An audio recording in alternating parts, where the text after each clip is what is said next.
So over the past few weeks, albeit interspersed with the death of the Queen and harvest, the clergy team have been reflecting on the imminent reinstatement of the Shrine of St. Chad, each from their own perspective. The scaffolding is there, the day is drawing near.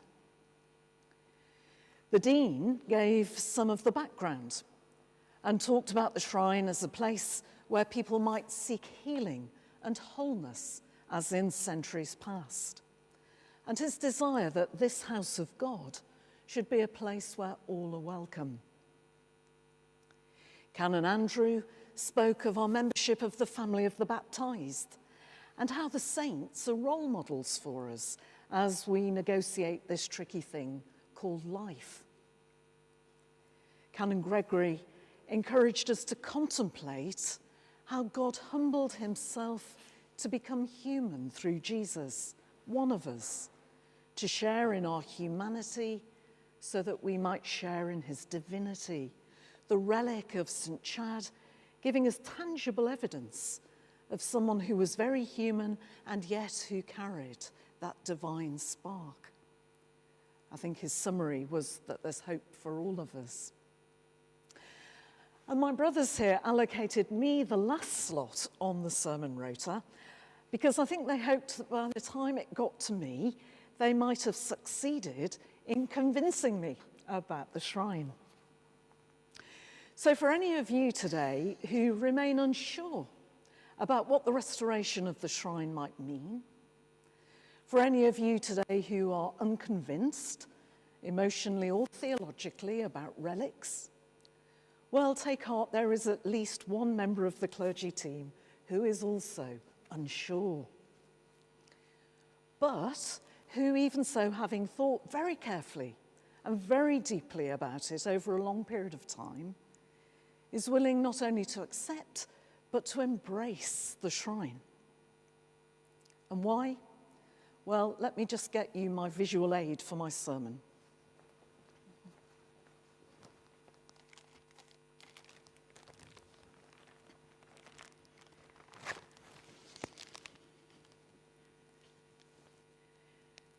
For those of you struggling to see, it is a marmalade sandwich. And I did go very cold at the beginning of the service when I suddenly thought Bishop Michael might appear in his seat to be faced with a marmalade sandwich. Why a marmalade sandwich? Well, bear with me, no pun intended. Let's wind back 5 weeks. A gaggle of us gathered outside the West Front to watch our head verger lower the flag to half-mast. And I turned to Canon Gregory and I said, "This feels unreal." And half to me and half to himself, he replied quietly, "The Queen is dead, long live the King." Words which have been uttered down the centuries at the momentous occasion which is the death of a monarch, made even more momentous in our time by the death of the longest ever reigning monarch in British history. And then, as we know, from that moment onwards, for the next 10 days, the official period of mourning, between 15 and 20,000 people made their way through the doors of this cathedral or gathered on the West Front outside. This cathedral and our magnificent team of volunteers are well practiced in managing crowds, but this was different. This was a stream of people who felt as if in some way their security, the bedrock that the late Queen had been to this country, had been pulled out from under their feet. And people whose own personal bereavements were resurfacing, not least those who'd lost family members during COVID, when funerals and mourning had to be held back. People who instinctively made their way to this place. The official place for the receiving of flowers was the memorial garden in the city. But what the council hadn't taken into account was that the cathedral would be the place where people would instinctively come, in part because of its long, long history, in part because these spires are Lichfield, in part because deep, deep down, people still understand that we do God, that we're comfortable around death, that we've witnessed down the centuries momentous events and we've survived, that we're a place where the truth of human existence is recognised, named, celebrated, commemorated, and crowned. And some, remembering that magnificent sketch the Queen took part in, brought Paddington Bear and even the odd marmalade sandwich. And at the very, very end of one particularly exhausting day, as I staggered home to an empty fridge in search of something to eat, I thought of the feeding of the 5,000, the gospel reading we've just heard, how the crowds kept coming, how the disciples felt overwhelmed, how like them I wanted to say to Jesus, send the crowds away because they're interrupting our life and our routines, and I'm tired. And then, as clear as day, Jesus' reply, don't send them away, feed them. Now, what on earth does all this have to do with the reinstatement of the shrine, you might be thinking? Well, for me, it's this. The majority of those who came to us instinctively at a time when their lives were shaken, where everything felt insecure, and when they didn't know what to do with the emotions they were feeling, were not regular churchgoers. Some, even though they'd lived in Lichfield all their lives, told me they'd never been through the doors before. And the night the Queen died, we stayed open, and we were just about to close the doors at around 9 o'clock when a woman arrived running down the path with her teenage son.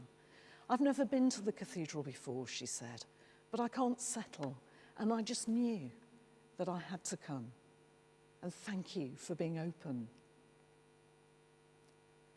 And some brought Paddington, and some brought marmalade sandwiches. Because if you don't know the Saviour, Jesus, then who else might be walking the Queen over the Rainbow Bridge? Because that's the extent of many people's religion today. A vague sense that there might be something beyond this life, but not much idea of how we get there and who might take us by the hand to lead us. And so Paddington, rainbow bridges and marmalade sandwiches became a starting point, a point of meeting people where they were and then having gentle conversations, not about Paddington, but about Jesus, not about a rainbow bridge, but about the cross, not about marmalade sandwiches, but about the bread in which feeds us and in which all our hungers are satisfied.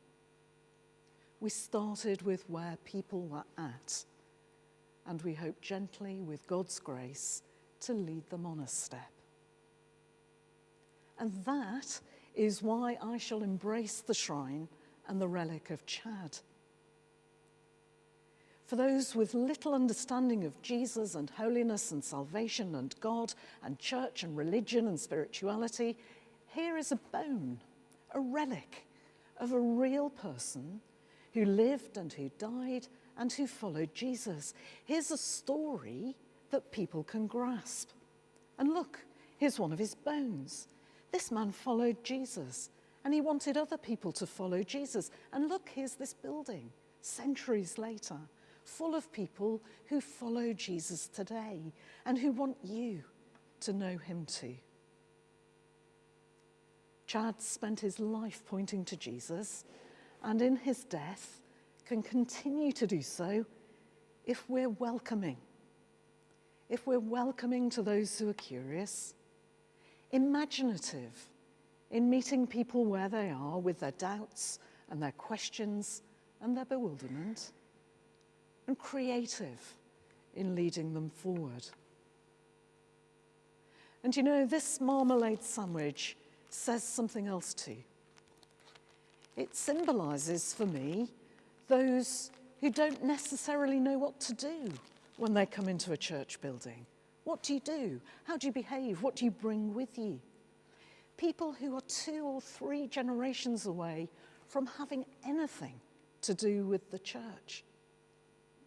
The person who, when I queued in Morrison's in my clerical collar for a food order, asked me to get her order for her too, because she recognised a uniform of some sort and thought I must be a Morrison's shop assistant.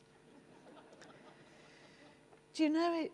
This is where we are at. And when we're here day by day and Sunday by Sunday, we forget just how far away people are today from understanding anything at all about God, about Christianity, and about the church.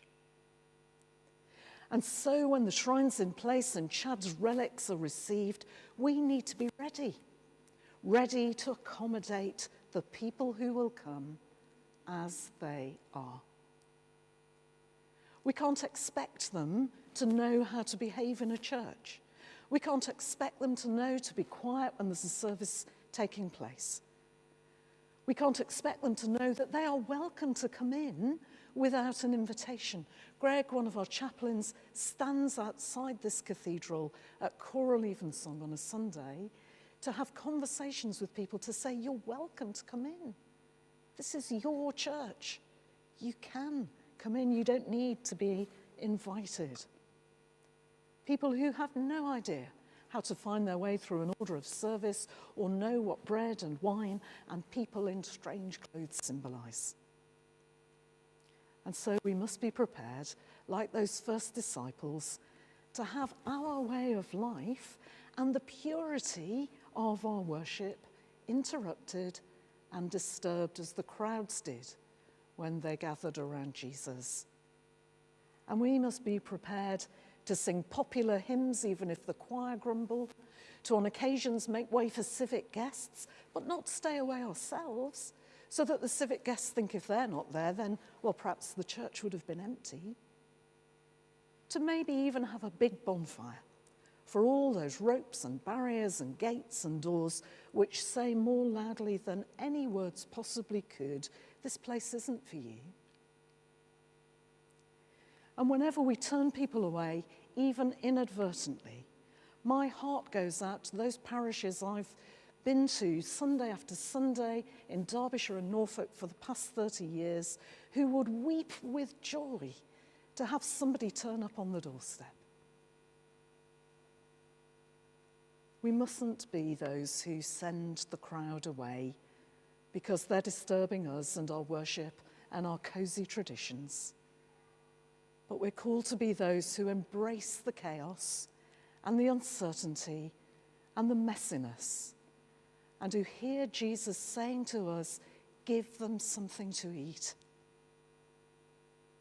Because if we don't, in time we will have the most beautiful, stunning, ornate cathedral church with a glorious shrine.